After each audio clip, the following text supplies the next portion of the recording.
Welcome to the School of the Lost Tribes.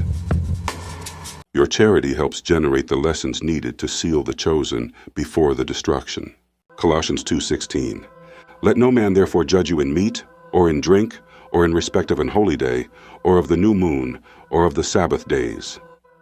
This verse is part of Paul's letter to the Israelites living in Colossae, descendants of the northern kingdom, scattered and living among the nations as Greeks, Romans, and other identities.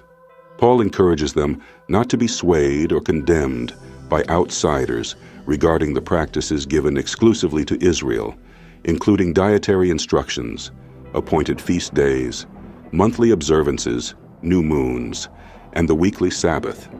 The judgment mentioned here refers to criticism from either Gentiles or legalistic sects who did not understand the purpose and identity tied to these laws.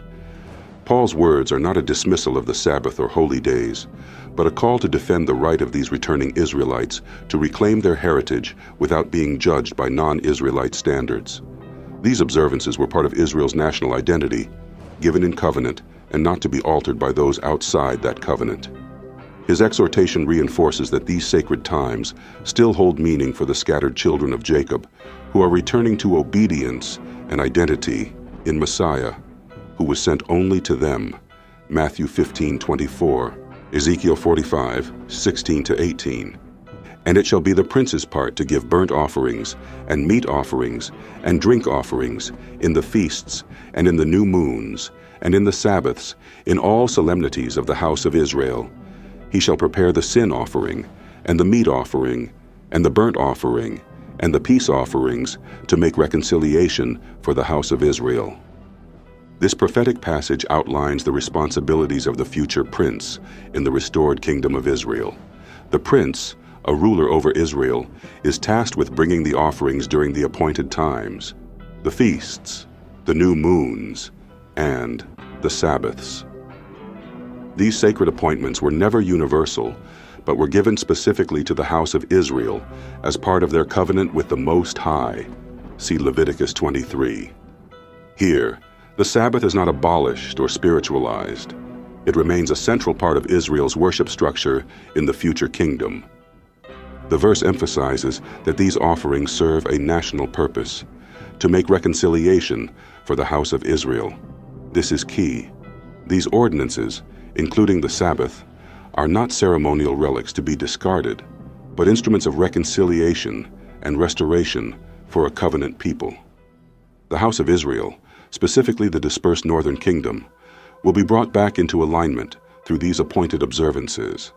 The prince's role is deeply tied to interceding and governing on behalf of a regathered, redeemed Israel. This future vision, given through Ezekiel, confirms that the Sabbath and all solemnities are not done away with, but restored as part of Israel's exclusive national order. It has nothing to do with modern Gentile Christianity, which was never a party to these covenants.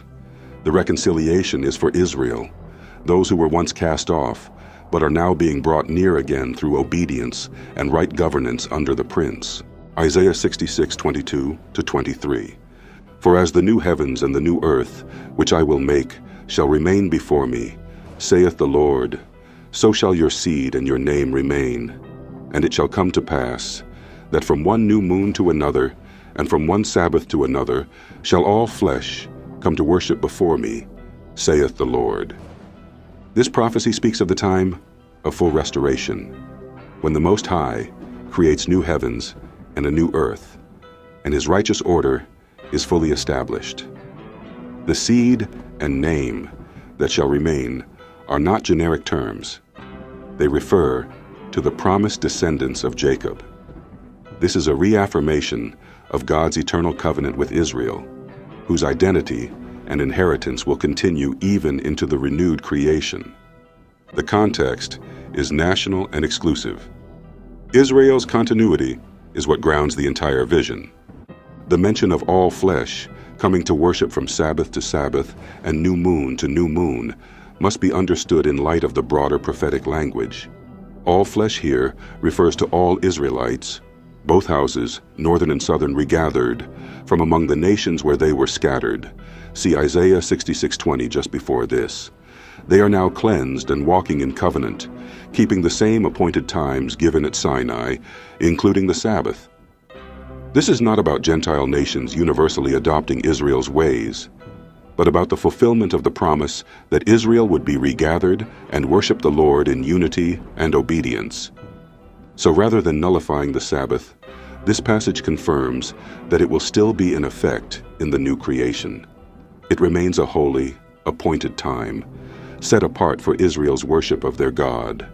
The vision Isaiah gives is not of a spiritual abstraction, but a real, literal restoration of Israel's national identity, law, and worship, centered around their covenant obligations, including the Sabbath. Genesis 1:5.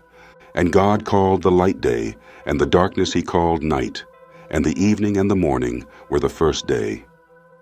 This verse marks the conclusion of the first day of creation, setting a divine pattern for how time is measured from the Most High's perspective. The evening and the morning defines the structure of a day, not from midnight to midnight, as the world now counts time, but from sundown to sundown.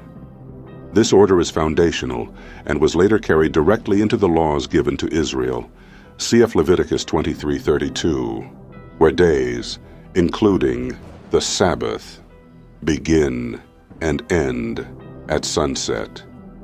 From the viewpoint of the exclusive doctrine of the Israelites, Genesis 1:5 serves as a creation witness to how Israel is to order its life according to divine timing, not worldly calendars. The Sabbath, being the seventh day, follows this pattern exactly.